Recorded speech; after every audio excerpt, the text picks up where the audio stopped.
आज के इस विशेष कार्यक्रम में जो ऊना विधानसभा क्षेत्र के अंतर्गत यहां पर आयोजित किया गया है, जिनका हमने संबोधन सुना, हमीरपुर लोकसभा क्षेत्र के हमारे लोकप्रिय सांसद, केंद्र में मंत्री आदरणीय श्री अनुराग ठाकुर जी, हिमाचल प्रदेश सरकार में मंत्री श्री वीरेंद्र कंवर जी,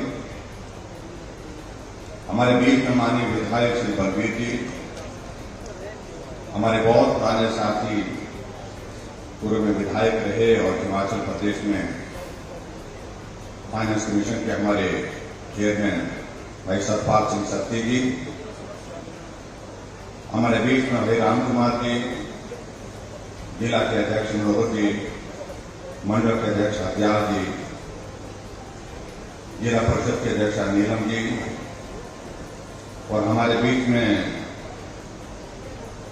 director ministry of labour and employment government of India से डॉक्टर शेखानंद जी भी हमारे बीच में हैं।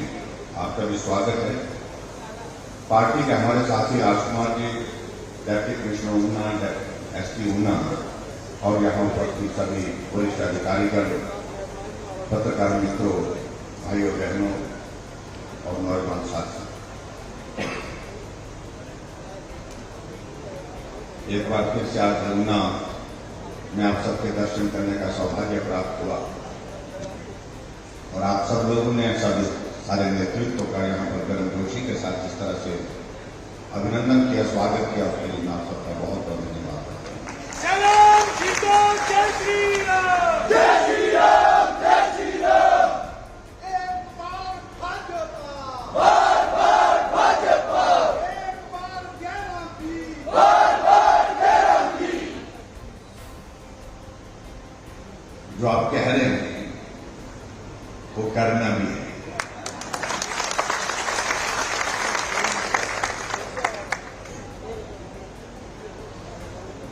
आप सबके आशीर्वाद से हिमाचल प्रदेश में सरकार का नेतृत्व करने का अवसर प्राप्त हुआ और मुझे इस बात की प्रसन्नता है कि अपने राष्ट्रीय नेतृत्व आदरणीय नरेंद्र भाई मोदी जी, आदरणीय अमित शाह जी, जगत प्रकाश नड्डा जी, उन सबके आशीर्वाद से और आप सबके सहयोग से हमारा 5 वर्ष का कार्यकाल पूरा होने जा रहा है, जहां ऊना विधानसभा क्षेत्र के भाई बहनों का भी मैं हृदय से आभार व्यक्त करना चाहूंगा कि आप भी चट्टान की तरह साथ देते रहे, सहयोग देते रहे और आज हमारा 5 वर्ष का कार्यकाल पूरा होने की दिशा में आगे बढ़े।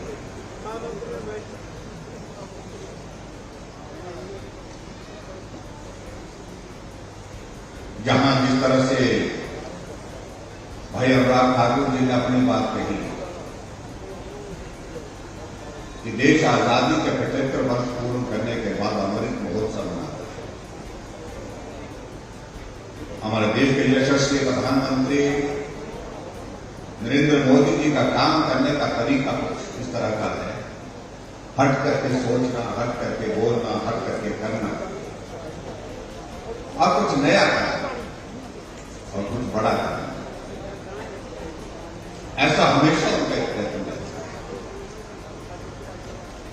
उन्होंने इस बात को सोचा कि भारत की आजादी के 75 वर्ष बीत गए और 75 वर्ष की इस यात्रा को लोगों के सामने हमको रखना है। और आज आप देख रहे हैं पूरे देश भर में नहीं, पूरी दुनिया भर में भारत की आजादी के 75 वर्ष ये खबर पूरी दुनिया में, और हमारे लिए सौभाग्य की बात है कि सहयोग भी है एक तरह से हिमाचल प्रदेश के निर्वाचन के 75 वर्ष पूरे और 75 वर्ष की इस यात्रा में हमने भी बहुत सारे कार्यक्रमों का तय किया था। हमने कहा था कि ये करेंगे, वो करेंगे, ऐसे बहुत सारी योजना बनाई, लेकिन चुनाव बहुत नजदीक होने की वजह से हमने कहा सारे कार्यक्रम छोड़ करके हम सिर्फ एक कार्यक्रम करेंगे पूरे प्रदेश पर और हर विधानसभा क्षेत्र में उस कार्यक्रम को करेंगे। और वो कार्यक्रम हमने ये तय किया कि अगर हिमाचल 75 वर्ष की इस यात्रा में यहां पहुंचा है तो उसमें हिमाचल प्रदेश के मेरे भाई बहनों का बहुत बड़ा योगदान है। हम नेता लोग मंच पर बैठते हैं, एक वक्ता खड़े होते हैं, वो कहते हैं कि ये इन्होंने किया, हमारे नेता ने किया, हमारे नेताओं ने किया। दूसरी पार्टी आती है तो दूसरी पार्टी के लोग बोलते हैं कि हमारे नेताओं ने किया। स्वाभाविक रूप से अलग अलग समय में जो नेतृत्व हिमाचल प्रदेश में रहा उनका भी योगदान रहा, लेकिन हमने कहा कि हम नेताओं का धन्यवाद तो मंच पर से हो जाता है, लेकिन हिमाचल को यहां पहुंचाने में जिस जनता ने काम किया है, जिन लोगों ने काम किया है, उनको धन्यवाद करने की रस्म आज तक हुई है हिमाचल प्रदेश में।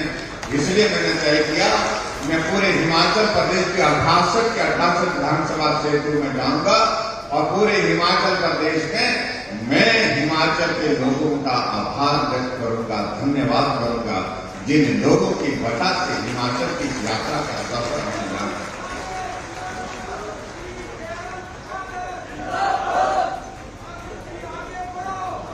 हमारे कांग्रेस के लोग हमसे पूछने लगते हैं कि भाई ये क्या चल रहा है, बड़े बड़े तत्व लग रहे हैं।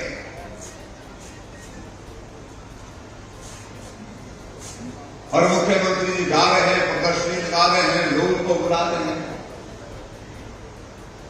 उन्हें समझ में शायद नहीं आ रहा है। हाँ, मैं हिमाचल प्रदेश में सभी जगह जा रहा हूं। 68 के 68 विधानसभा क्षेत्र में से लगभग 63 विधानसभा क्षेत्र हमने पूरे,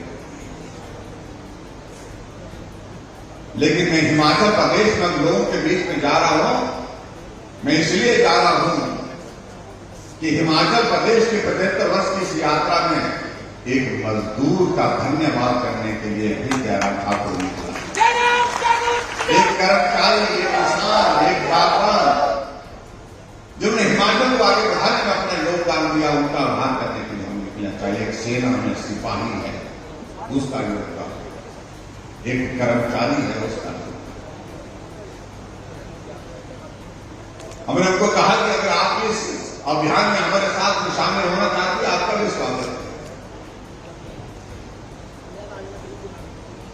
लेकिन कहने लगे नहीं, ये तो आप ही करिए। हमने कहा तो हमें करने दीजिए, हम तसल्ली से करना चाह रहे हैं, अच्छी कदर से करना चाह रहे हैं।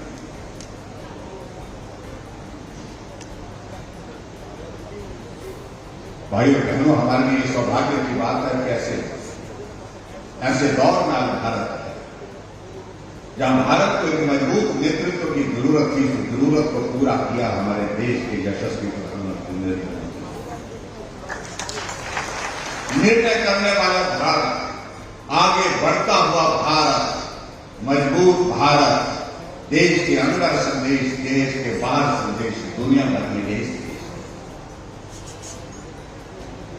और ऐसा नेतृत्व जो हिमाचल को बहुत कहता है। हिमाचल के लोगों के साथ उनका संदेश इस प्रकार। अभी आपने देखा होगा बिलासपुर के लोगों के मैदान में आए और लोगों के मैदान में अपनी पुरानी यादों से ताजा किया। ये बिलासपुर की सड़कों में, बिलासपुर की गलियों में हम घूमते थे। अडवाणी जी की यात्रा, जब रथ यात्रा आई थी तो आप उस यात्रा में सहभागी थे। और जब हमने उनको सम्मानित करने के लिए हिमाचल की ओर से, जिसको नरसिंहा बोलते हैं, हमारे जो पहाड़ी भाषा में आपके यहाँ पर क्या बोलते हैं उसको, जो एक यंत्र होता है बजाने के लिए, रणभेरी जिसको बोलते हैं, युद्ध की शुरुआत जिसको बोलते हैं, भी उसके एक संदेश जाता है। हमने उनके हाथ में दिया, लेकिन कभी कल्पना नहीं की थी कि वो उसको, उस वाद्य यंत्र का जो है वो पूरा जो है लोगों के सामने उसको, उसमें से जो है पूरी ताकत के साथ उसकी आवाज निकालने में सब वो लोग ने पूरी जोर से जो है उसमें वहां पर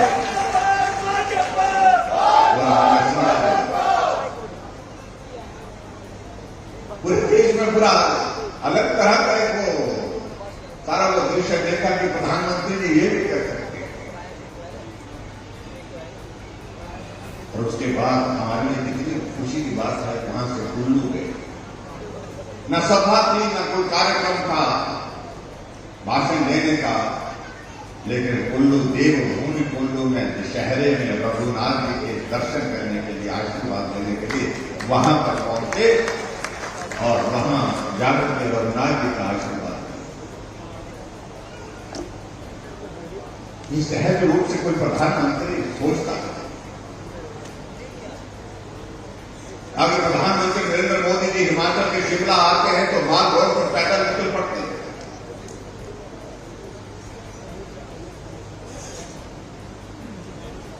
पुरानी यादें वहां पर ताजा करते हैं। कुल्लू पहुंचे हैं तो कुल्लू में जाकर के लोगों के बीच में जाकर के उस प्रकार से जो भीड़ थी वहां पर भीड़ के बीच में से जाकर के रघुनाथ जी के दर्शन करने के लिए, पूजा अर्चना के लिए पहुंचते। ये सहज बात नहीं है, सरल बात नहीं। सुरक्षा बल कहते रहे कि नहीं, इजाजत नहीं दे पाएंगे। प्रधानमंत्री जी ने कहा कि इजाजत की बात देखकर मुझे तो जाना है, मुझे तो पूजा करनी है और जाकर के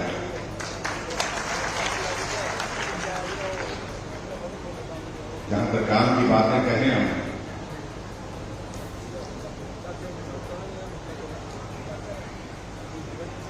आज आपके ऊना विधानसभा क्षेत्र में यहां आना हुआ है और यहां आकर के मैं देख रहा हूं 20 उद्घाटन और 6 शिलान्यास, कुल मिलाकर के 26 उद्घाटन और शिलान्यास की पट्टिका यहां पर जो है हमारे सामने यहां पर लगी, इसके लिए आप सबको बहुत बहुत बधाई देता हूं।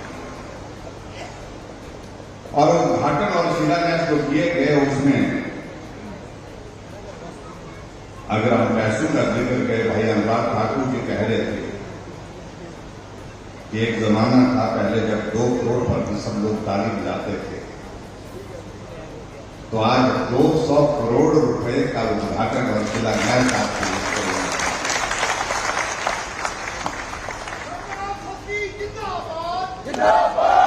और ये सारे आपके इस क्षेत्र के विकास के लिए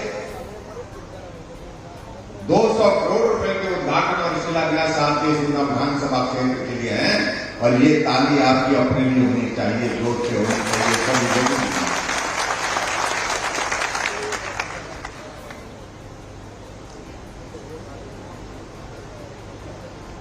मुझे इस बात की खुशी है भाई सतपाल सिंह सत्ती जी, आपकी सेवा में इस प्रकार लगे रहते हैं। मैं कभी बोलता हूं इनको शिमला आओ तो मालूम पड़ता है कि ऊना में कहीं कार्यक्रम में है, व्यस्त है। हम कहते हैं कि भाई ऊना तो इतना का छोटा सा आपका विधानसभा क्षेत्र शायद हिमाचल प्रदेश में क्षेत्रफल के हिसाब से सबसे छोटा क्षेत्र है। सारी विधानसभा क्षेत्र 4-5 किलोमीटर के दायरे में सीमित हो जाए, लेकिन उसके बावजूद हर गली में, हर घर में तक जाना, लोगों की समस्याओं को सुनना, उनके समाधान के लिए लगातार प्रगतिशील रहना, ये अगर कोई कर रहे हैं तो हमारे सतपाल सिंह सत्ती।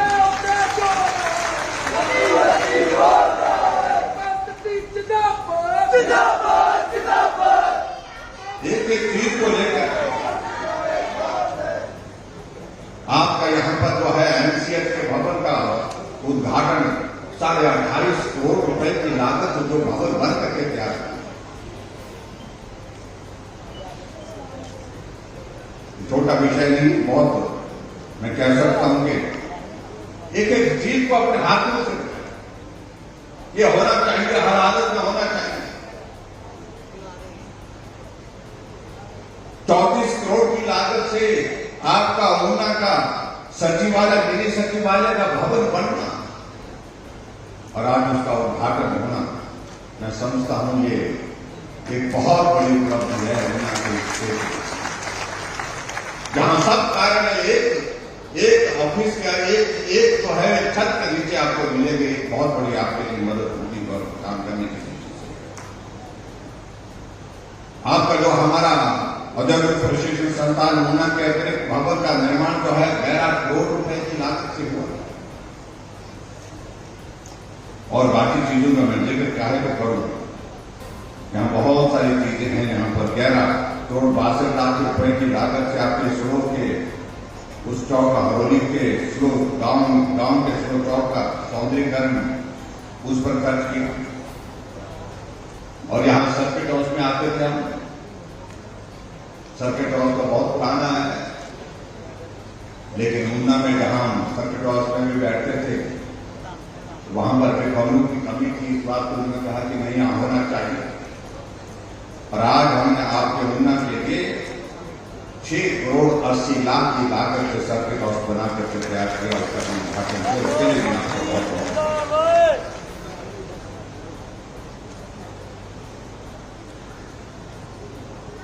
लेकिन सबसे बड़ी बात यह है कि ये सारा अगर हो रहा है, अगर आपके विधानसभा क्षेत्र के अंदर 26 उद्घाटन और शिलान्यास के कार्यक्रम हो रहे, इसके लिए मेहनत किसने की, परिश्रम किसने किया, किसने इसे सोचा, किसने इसके पीछे लग करके काम किया, तो नाम एक है सतपाल सिंह।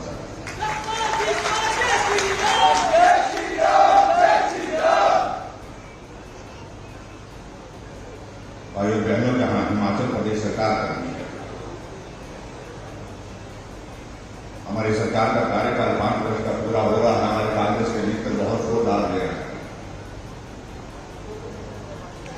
और हमारे मित्र कुछ यहाँ ऊना में भी ऐसे रहते हैं, वो बहुत याद करते हैं। कभी कभी हम भी उनको याद करते हैं। मालूम नहीं क्यों जल्दबाजी नहीं सब उनको भी इतनी कहना चाहता हूं,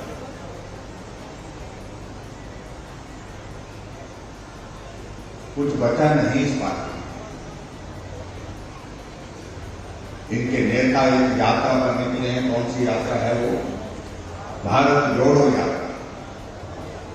और कांग्रेस पार्टी के नेता कांग्रेस छोड़ो यात्रा पर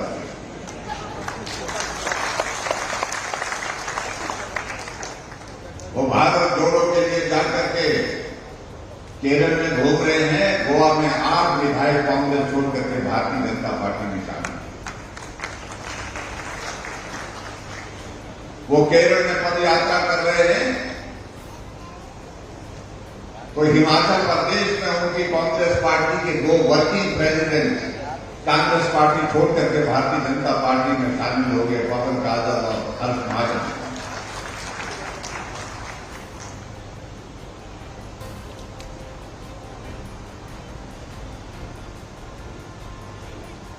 जब मैंने तुमसे पूछा पत्रकारों ने कि कांग्रेस पार्टी क्यों छोड़ी, उन मित्रों ने कहा एक सामान्य आदमी भी समझ सकता है कि अब कांग्रेस वो पार्टी बन चुकी है ना उसमें प्रदेश का किसी का भला कर सकती है, ना देश का भला कर सकती है, ना समाज का भला कर सकती है।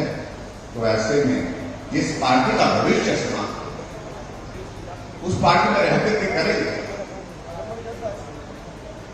बड़ी दिलचस्प बात है, कुछ दिन पहले दिल्ली में कार्यक्रम रखा, महंगाई पर सारे देश के लोगों को बुलाया गया और राहुल गांधी भी भाषण देने के लिए खड़े और भाषण देते देते बोले कि आटा जो है 40 रुपए लीटर हो गया। आप कल्पना कर सकते हैं कि ऐसा भी नेतृत्व है जिसको देश का प्रधानमंत्री बनाने के लिए कुछ लोग कल्पना करते हैं, जिनको अभी तक ये मालूम नहीं है कि आटा किलो के हिसाब से मिलता है या लीटर के हिसाब से मिलता है। और इसलिए कांग्रेस के नेताओं ने कहा कि भला वक्त पर ही चलना चाहिए। और इसलिए पूरे देश भर में आप देख रहे हैं, चाहे गुलाम नबी आजाद है वो भी आजाद हो गए। एक नहीं अनेक लोग कांग्रेस पार्टी छोड़ करके भारतीय जनता पार्टी में शामिल हो रहे हैं। और अभी मैं उसमें ज्यादा कुछ कहना नहीं चाह रहा। अभी सुरेश चंदेल जी भी जो आपके सांसद है वो भी भारतीय जनता पार्टी में शामिल हो गए। लेकिन मैं एक बात तो कहना कि आदरणीय प्रधानमंत्री नरेंद्र मोदी जी जब बिलासपुर आए तो उन्होंने हिमाचल प्रदेश के विकास के लिए एक एक चीज जो हिमाचल के लिए उन्होंने दी, उन्होंने किया, बहुत सारी चीजें कर दी। भाई अनुराग ठाकुर जी ने यहां पर कहा all India medical institute PGI satellite PGI का यहां उन्नत सेंटर, रेलवे लाइन को आगे बढ़ाने की बात, 4 लेन को आगे बढ़ाने की बात, एयरपोर्ट बनाने की बातें, बल्क फार्मा का बहुत बड़ा एक प्रोजेक्ट ऊना वालों को मिला है। भाई उसके लिए तो जोरदार तालियां आपको बजाएंगे।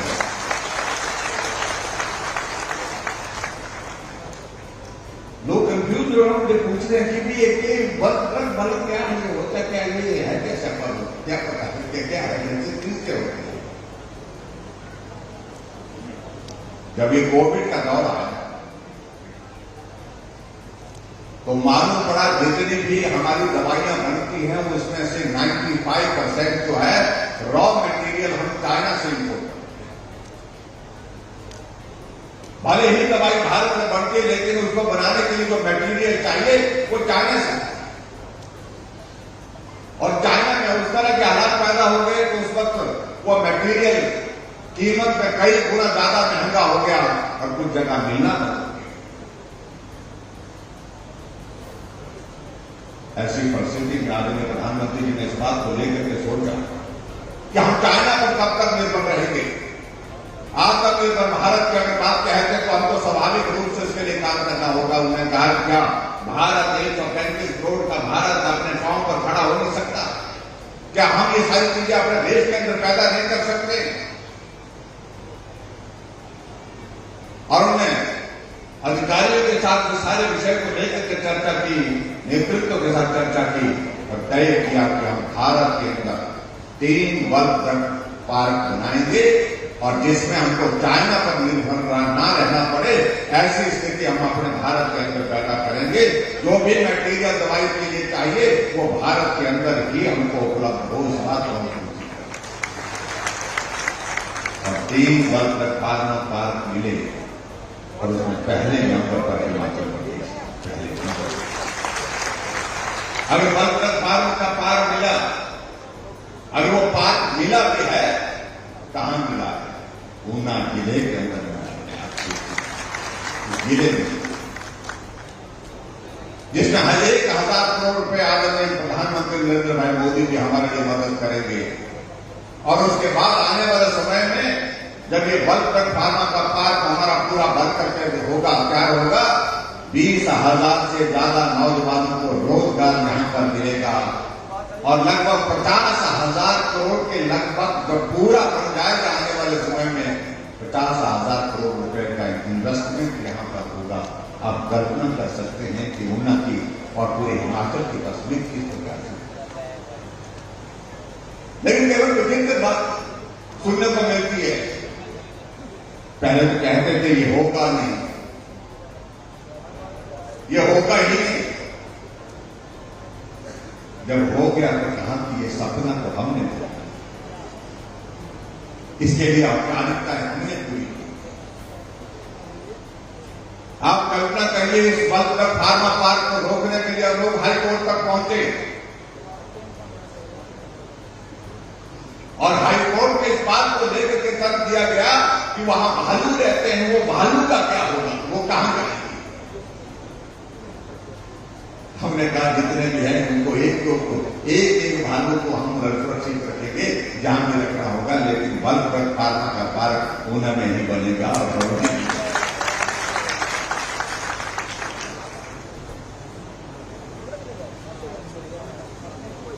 इतनी बड़ी सौगात अगर हमको मिली है ऊना जिले के लिए, मैं समझता हूं कि बहुत बड़ी उपलब्धि। इसलिए मैं आप सबके बीच में से यही कहना चाह रहा हूं, बहुत कुछ मिला है, बहुत कुछ मिला है, बहुत कुछ किया है। कोविड होने के बावजूद किया है इस विधानसभा क्षेत्र में पूरे हिमाचल प्रदेश। हमेशा हमारे कांग्रेस के लोगों को इस बात को लेकर के कहना होता कि मुख्यमंत्री उद्घाटन कर रहे हैं, शिलान्यास कर रहे हैं। हम कर रहे हैं। अगर उद्घाटन और शिलान्यास के काम हम सरकार में हैं, सत्ता में हैं, हम नहीं करेंगे क्या? तो उनको निमंत्रण देंगे कि तुम आओ, तुम आओ। जिस काम का की आधारशिला अगर हमने रखी है, बजट उसके लिए हमने दिया है और उसके बना करके उसको हमने तैयार किया है, तो उद्घाटन भी हम करेंगे। और जिस स्कीम को हमने शुरू करने के लिए बजट प्रावधान किया है, उसका काम भी शुरू हम करेंगे। इस बात को तो समझना। लेकिन मैं आप सबके बीच में इतना जरूर कहना चाहता हूं, हमारी सरकार ने गरीब आदमी के लिए काम करने की कोशिश की। हमारी महिलाओं की, बहनों की संख्या हमारी आबादी का आधा हिस्सा है और इसलिए हमने तय किया कि महिलाएं आजकल घर का काम नहीं, घर के बाहर के काम करने के लिए निकलती है, छोटी दुकान चलाती हैं, अपना कारोबार करती हैं, कुछ नौकरी पर जाती हैं, कुछ प्राइवेट सेक्टर में काम करने के लिए जाती हैं। इसलिए उनके आने जाने का जो काम बड़ा अच्छा होना चाहिए, सरल होना चाहिए। आधा किराया हमने माफ किया, आधा किराया हमने महिलाओं के लिए कहा कि आधा किराया।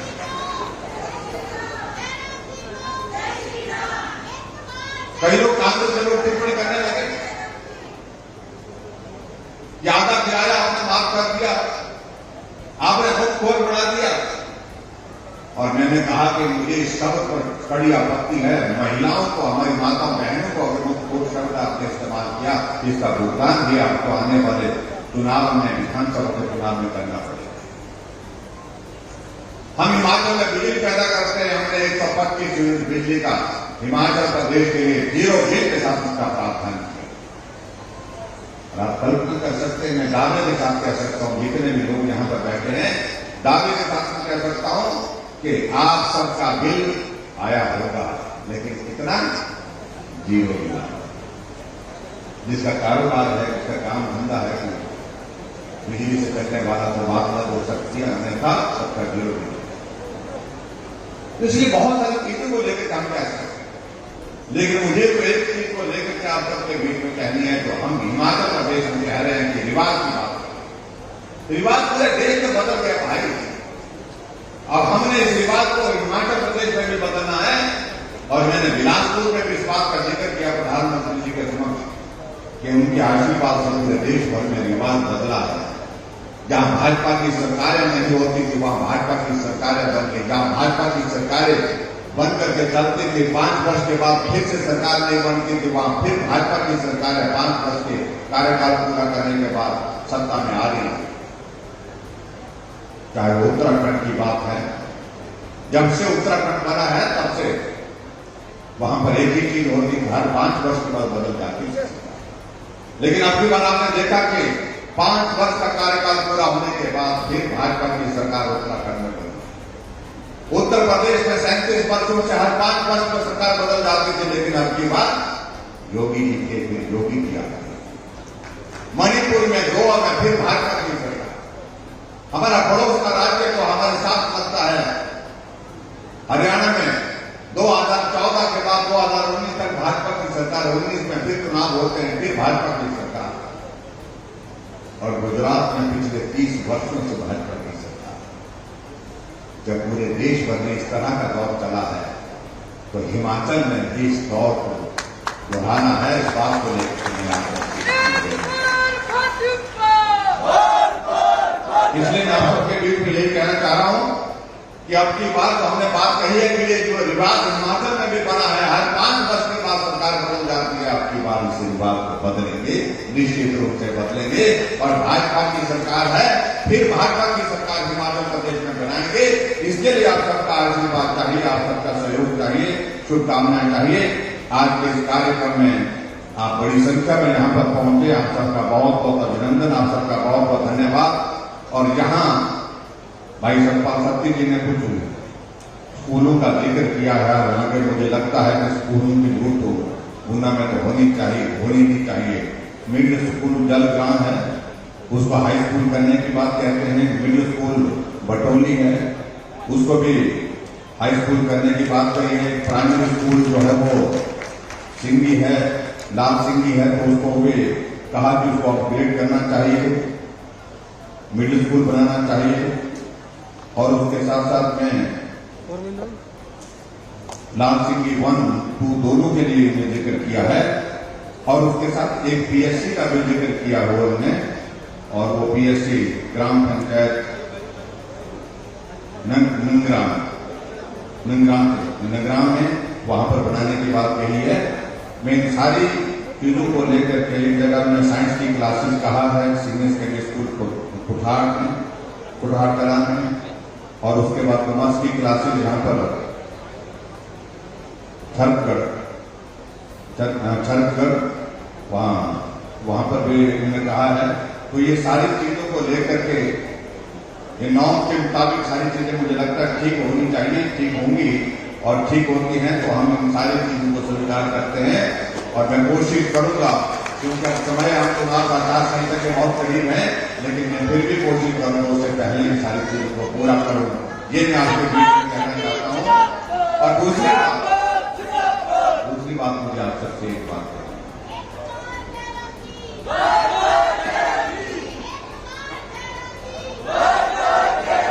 बार जयराम कब हो पाएगा जब ऊना से भाजपा के विधायक हिमाचल की विधानसभा